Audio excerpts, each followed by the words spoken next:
మనం ఒక రకంగా మనవాదం మనవాదులం కాదని చెప్తూనే మనవాద పనే చేస్తున్నాం మనం.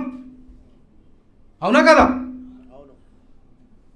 అరే మనవాది కృష్ణవాది అంటాడు మనవాది అండి. 100కు 200% చెప్తున్నా వాడు మనవాది. నేను ఒక మాదిగా కులంలో పుట్టినందుకు చెప్తున్నా నేను ఈజ్ మనవాది. మనం అదే పనులు చేద్దామా? అంబేద్కర్ వాదులుగా ఉండి మనం అట్లనే ఉందామా అంటున్నా. మనం కులవాదులుగానే ఉందామా అంటున్నా. మనవాదానికి మందు లా ఆఫ్ డివిజన్. బ్రాహ్మణిజం అంటే law of division, law of addition is Ambedkarism. కలపడం. మనం అన్ని కులాలను కలపాలి. ఇక్కడ బాధిత కులాలన్నింటినీ కలపడమే అంబేద్కరిజం. గుర్తుపెట్టుకోండి. మాదిగల్ని శత్రువుగా చూడడం అంబేద్కరిజం కానే కాదు. నువ్వు అంబేద్కర్గా చెప్పుకోలేవు.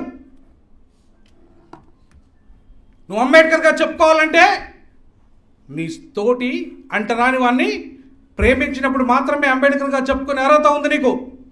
నేను అందుకే కృష్ణమాదిగను ఎట్టి పరిస్థితిలో నేను అంబేద్కరిస్ట్గా ఒప్పుకోను. ఆయన ఉద్యమాన్ని అసలే ఒప్పుకోనని చెప్పేసి ఈ సభాముఖంగా తెలియజేస్తున్నాను. జై భీమ్. అది అంబేద్కరిజానికి వ్యతిరేకమైన ఉద్యమం. మనం కూడా అంబేద్కరిస్టులుగా అదే పని చేద్దామా? అక్కడ మరి దయచేసి కొంచెం ఆలోచించాలి. ఎందుకంటే మిత్రుడు దిగంబర్ కాంబ్లే ఒక కులం గురించి, కులాన్ని ప్రేమించడం తప్పు కాదు, ఒక కులాన్ని ప్రేమించుకోవడం తప్పు కాదు. అట్లాంటి బాబాసాహెబ్ అంబేద్కర్ కూడా మహాసభ ఏర్పాటు చేశాడు. కానీ ఇతర అంటరాని కులాల్ని ద్వేషించడం నేరం. సో మనం ఇలా హోమోజీనియస్ కాదు, కులపరంగా కాదు, కానీ అంటరాని వారిగా హోమోజీనియస్. ఆయన గవాయ్ అయినా సరే, ఆయన దళితుడైనా సరే, I'm challenging from Hyderabad, Andhra Pradesh capital city అయిన విజయవాడ నుండి చెప్తున్నా, అమరావతికి దగ్గరే ఉంది కాబట్టి. గవాయ్ గారు, నీకు చీఫ్ జస్టిస్ ఆఫ్ ఇండియా పదవి కోసము నిష్టమైన అబద్ధాలు ఆడొచ్చుగాక. నువ్వు ఒక మహర్ కులంలో పుట్టి అంబేద్కర్ కమ్యూనిటీ నుండి వచ్చి ఇలా అన్ని అబద్ధాలు ఆడుతున్నావు. ఈ భారత రాజ్యాంగాన్ని అవమానపరుస్తున్నావు, అంబేద్కరిజాన్ని అవమానపరుస్తూ జడ్జిమెంట్లో ఇవాళ సుప్రీంకోర్టు 9 మంది జడ్జిలు ఒప్పుకోలేదు, రాజ్యాంగ నిర్మాణ సభ ఒప్పుకోలేదు, అట్లాగే బాబాసాహెబ్ అంబేద్కర్ ఒప్పుకోలేదు. ఎవరు క్రిమి లేయర్ వర్తిస్తుందని అంటరాని కులాలకు క్రిమి లేయర్ వర్తించదు. మరి గవాయి చెప్తే మనం దళితులైనంత మాత్రం వినాలా? ఒక సింగిల్ పర్సన్ లేదంటే నలుగురు ఇచ్చిన జడ్జిమెంట్ అది అమలు అవుతుందా? 9 మంది ఇచ్చిన జడ్జిమెంట్ అమలు అవుతుందా? I'm challenging to honourable justice mister Gavai, you are an anti-Dalit. Your judgment is an anti-Dalit judgment. Definitely, being an Ambedkarite,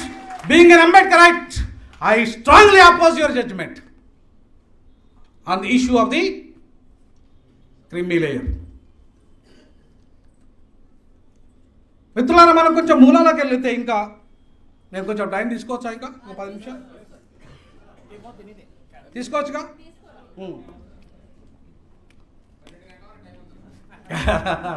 అట్లా కాదు, అంతసేపు తీసుకోను, కానీ కొంతసేపు తీస్తాను.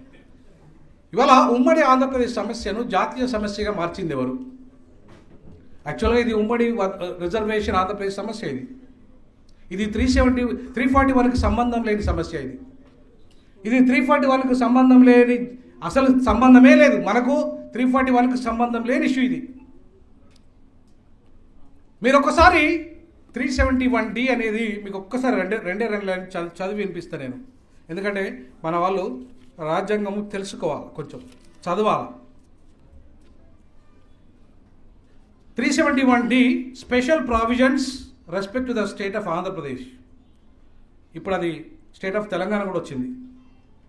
The president may be order made with the respect to the state of Andhra Pradesh are the state of Telangana provide having regarding the requirement of each state for equitable opportunities and facilities for the people belonging to different parts of the such state and the districts in the matter of public employment and in the matter of education. ఇది ఎప్పుడొచ్చింది? 371D ఈ భారత రాజ్యాంగంలో ఎప్పుడు పొందుపరచబడ్డదంటే 19 73 73లో వచ్చింది. ఎందుకు వచ్చింది? ఆంధ్ర, తెలంగాణ, రాయలసీమ 3 ప్రాంతాలలో మా సీట్లని ఆంధ్రలో కొట్టేస్తారని తెలంగాణలో రాయలసీమల మధ్య కొట్లాట వల్ల ఇది వచ్చింది. ఎవరి ప్రకారంగా ఏ ప్రాంతంలో ఎవరి జనాభా ఎంత ఉందో తెలంగాణలోకి, ఆంధ్రలోకి, రాయలసీమలకి ఈక్వల్గా విద్యా ఉద్యోగ రంగాల్లో వాళ్ళకు సీట్ల పంపిణీ ఇవ్వండి, డిస్ట్రిబ్యూట్ చేయండి, ఈక్విటేబుల్ డిస్ట్రిబ్యూషన్ అన్నాడు. ఇవ్వండి అని చెప్పేసి భారత రాజ్యాంగం రాష్ట్రపతి ఉత్తర్వులు ఇది 1973లో వచ్చింది. దీంట్లో వర్గీకరణ అనే అంశాన్ని కనుక చేర్చితే 3 రోజులలో ఈ సమస్య పరిష్కారం అవుతుంది. ఏ సమస్య? సీట్ల మధ్యలో అండ్ ఉద్యోగాల మధ్యలో మాదిగల జనాభా ప్రకారంగా జిల్లాను కనుక యూనిట్ చేసుకొని పంపిణీ చేయగలిగితే ఈ సమస్య 3 డేసే. దీనికి అసెంబ్లీతో తీర్మానంతో పని లేదు, లోక్సభ తీర్మానంతో పని లేదు, రాజ్యసభ తీర్మానంతో పని లేదు, అసలు స్పెషల్ మెజార్టీతో అసలే పని లేదు, 341తో అసలే పని లేదు. నేను ఈ విషయాన్ని 2004లో చెప్పాను మందకృష్ణ గారికి, ఎప్పుడు సుప్రీంకోర్టు కొట్టేసిన తర్వాత. ఈ సుప్రీంకోర్టు కూడా ఎందుకు కొట్టేసింది? మీరు దయచేసి చాలామందికి న్యాయశాస్త్రం చదవలేదో తెలియదు, కానీ చాలామంది తప్పుడు వాటిలలో ఉన్నాం మనం. 2 కారణాల వల్ల సుప్రీంకోర్టు కొట్టేసింది. ఒకటి, 341ని సవరించే అధికారం రాష్ట్ర ప్రభుత్వానికి లేదు. రెండో అంశము, మీరు జాతీయ ఎస్సీ కమిషన్ను సంప్రదించలేదు.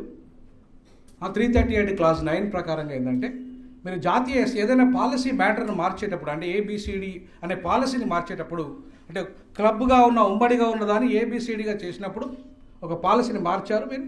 సో దాన్ని మార్చేటప్పుడు ఖచ్చితంగా మీరు జాతీయ కమిషన్ అనుమతి తీసుకోవాలని చెప్పేసి ఈ 2 కారణాల చేత సుప్రీంకోర్టు కొట్టేసింది.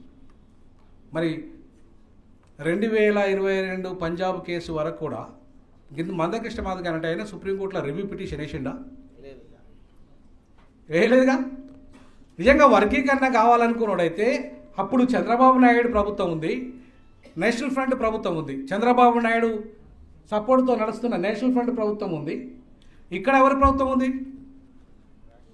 ఆయన ప్రభుత్వం ఉంది. మరి ఆయన ప్రభుత్వం రాజశేఖర రెడ్డి తర్వాత వచ్చాడు, ఇంకా అప్పటికి ఎలక్షన్స్ కాలేదు.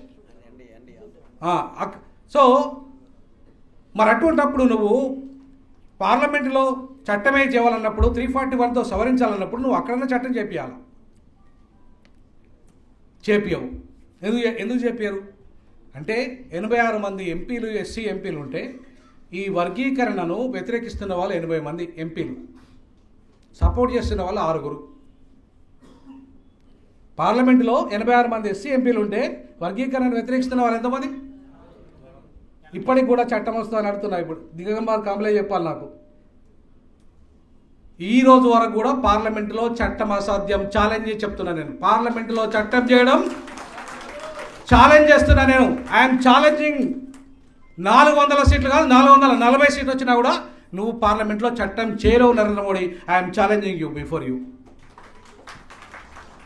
ఎందుకంటే నా ప్రజలు, నా ఎంపీలు అక్కడ వ్యతిరేకం. అక్కడ 86 మందిలో 70 మంది చమార్ ఎంపీలే. 70 మంది మా మాదిగోళ్ళు అండి చమార్లు అంటే వాళ్ళంతా లబ్ధి పొందిన వాళ్ళు రిజర్వేషన్ల వల్ల. వాళ్ళెవరూ సపోర్ట్ చేయట్లేదు. అరే మందకృష్ణ మాదిగా నీకేమన్నా బొర్ర ఉంటే, ఇది జాతీయ సమస్య, నిజంగానే నీకు నీ బీజేపీ దీన్ని జాతీయ సమస్యగా చూస్తే దమ్ముంటే పార్లమెంట్లో బిల్లు పెట్టి అగర్సే ఛాలెంజ్ చేసి చెప్తున్నా, అంబేద్కరిస్ట్గా నేను అడుగుతున్నా, ఛాలెంజ్ చేస్తున్నా. నరేంద్ర మోడీ నీకు సంపూర్ణమైన మెజార్టీ ఉంది, లోక్సభలో ఉంది, రాజ్యసభలో ఉంది నీకు, కానీ పెట్టగలవా? నువ్వు పెట్టగలవా అంటనా? నీ పార్టీలో ఉన్న 70 మంది చమార్ ఎంపీలంతా కూడా దూరం అవుతారు, వెంటనే దూరం అయిపోతాం.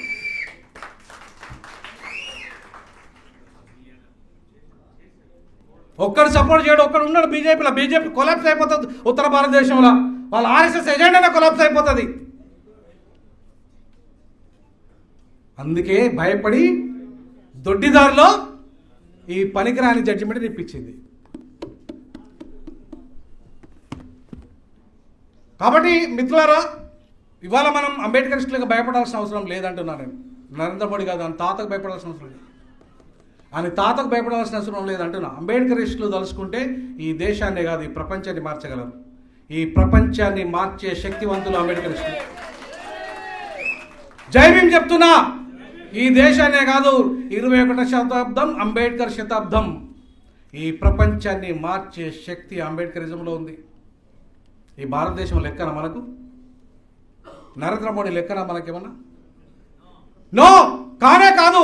నరేంద్ర మోడీ చదివే ఎంత, నరేంద్ర మోడీ ఎంత బాబాసాహెబ్ అంబేద్కర్ దగ్గర. అరే మందకృష్ణ మాదిగా నువ్వు 10th ఫెయిల్ కానివి, మందకృష్ణ మాదిగా నువ్వు 10th ఫెయిల్ కానివి, నీకేం తెలుసు అంటున్నా రాజ్యాంగం, నీకేం తెలుసు అనుకుంటున్నా ఈ దళిత బతుకులు.